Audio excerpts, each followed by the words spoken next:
nuovo Presidente della Regione Friuli-Venezia Giulia. Grazie Massimiliano. Grazie.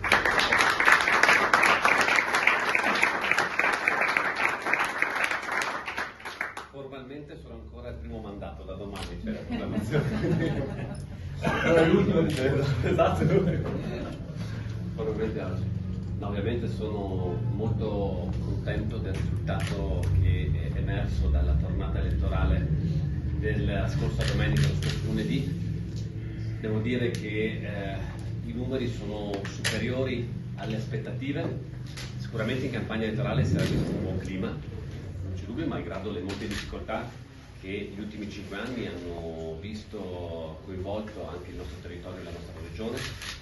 Penso però che l'amministrazione è stata in grado di dare una risposta positiva che ha portato anche nuove opportunità per la regione e per il Friuli-Venezia Giulia. Sono contento che i cittadini abbiano riconosciuto questo lavoro e abbiano premiato il lavoro tante volte fuori dai riflettori, anzi la gran parte delle volte fuori dai riflettori, ma fatto della fatica quotidiana, del lavoro quotidiano, e devo ringraziare, qua vedo rappresentanti della mia giunta, del consiglio uscente, perché è stato un grande lavoro di squadra.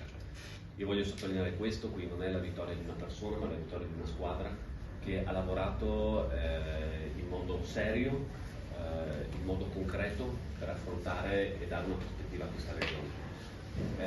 I risultati della tornata elettorale penso, e non so se sia un mio autoconvincimento per la soddisfazione, ma che riconoscano non una campagna elettorale ma il lavoro di 5 anni, perché questa è la più grande soddisfazione per un amministratore. Ci sono anche tanti sindaci, anche rieletti, faccio complimenti a Jessica, a tutti gli altri. Ho visto anche il sindaco di San Daniele, eccolo, sono contento perché vuol dire che anche la Lega ha saputo esprimere degli amministratori che sono in grado non soltanto di vincere delle campagne elettorali, ma di amministrare seriamente per tutto il mandato. E queste riconferme penso ne siano la testimonianza.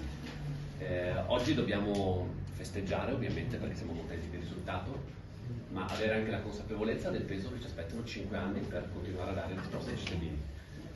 Io come ho detto più volte, noi dobbiamo ragionare nell'ottica che la fiducia che riceviamo è una fiducia che deve essere ripagata attraverso non qualcosa di estemporaneo, ma attraverso ulteriori 5 anni di lavoro, di fatica, anche di sapere portare, come abbiamo fatto tante volte in questi 5 anni, le critiche, delle volte magari anche strumentali, ma questo è l'onere di chi amministra e governa. E dopo penso che i cittadini, scusate che c'è anche Michele Leone rieletto, scusami Michele, che dopo sicuramente mi sto dimenticando qualcuno, poi sono sindaci confermati, ancora non so sono numeri stratosferici, ma adesso mi dimentico qualcuno. E dicevo, e quindi dobbiamo usare questa forza e questa determinazione. I risultati della Lega penso siano stati risultati sopra ogni aspettativa e sono molto contento di questo. Devo complimentarmi con tutte le forze politiche che hanno appoggiato la mia candidatura, non soltanto quella mia, ma penso la lista Fedele Presidente ha avuto un risultato anche quella molto sopra le aspettative. Fratelli d'Italia ha avuto un aumento esponenziale dei voti rispetto alle elezioni del 2018. Forza Italia ha tenuto i consensi e quindi anche questo lo vedo positivamente. Quindi secondo me tutte le forze politiche che mi appoggiano devono ritenersi soddisfatte per l'ottimo risultato che abbiamo ottenuto.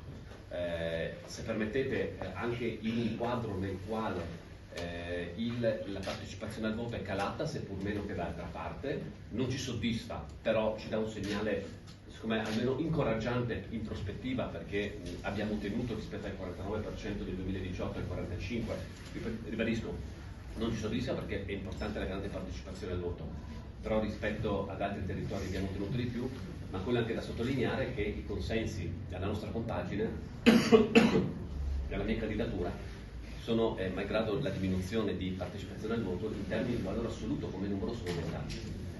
E non è una cosa scontata, perché è andata meno gente a votare e non abbiamo avuto più voti. E quindi questo evidentemente è un ulteriore riconoscimento del lavoro svolto. L'obiettivo, e dopo vado a concludere perché ovviamente il protagonista è il segretario e vice premier Matteo Salvini, però l'obiettivo è la promessa fatta in campagna elettorale, ovvero nulla di strabiliante o di fantasmagorico che faremo in questi 5 anni. L'obiettivo è continuare con quella serietà, con quel lavoro quotidiano, con quel cercare di affrontare i problemi e dare prospettiva alla Regione.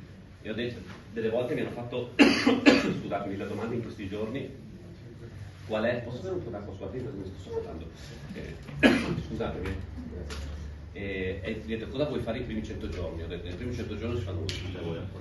Ho detto l'obiettivo però sarebbe, che mi piacerebbe, invece fra 5 anni poter lasciare a chi verrà dopo di me, non so chi sarà, ma una strada da continuare a percorrere, magari da migliorare e continuare a costruire, non un sentiero da ricominciare. Penso che questa sia la più grande sensazione che può avere un'amministrazione, cioè riuscire a consegnare per continuare il percorso. E quindi in questo mandato l'obiettivo che mi pongo e ci porremo come maggioranza è quello di dare una prospettiva al Friuli Venezia Giulia che superi i 5 anni di amministrazione, ma possa iniziare a costruire quella